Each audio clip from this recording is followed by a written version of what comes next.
ធ្វើស៊ុបកង្កែបហូបដល់គ្នាពុកម៉ែបងប្អូនហើយយើងជាដំបូងយើងដាក់ឆ្នាំងយើងមកចាក់ខ្លាញ់លីងគ្រឿងមាន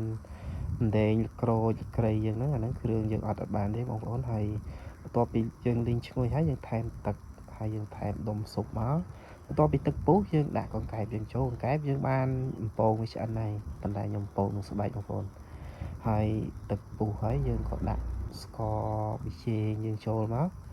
បន្ទាប់មកយើងថែមជាមួយទឹកត្រីខ្ញុំអត់ប្រើអំបិលទេបន្ទាប់មកយើងបន្ថែមជាមួយទឹកយោងចេកបន្តិច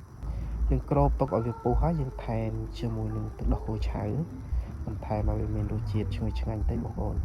ហើយយើងឆ្អិនហើយយើងថែមជីរបស់យើងមានជីវែងហើយនឹងអមមកយើងរួចរាល់ហើយស៊ុបកង្កែបរបស់យើងបងប្អូនចាក់ភ្លក់មើលហើយយើងបន្ថែមជាមួយនឹងជាក់របស់យើងបងប្អូនលក្ខណៈស្រុកស្រែបងប្អូន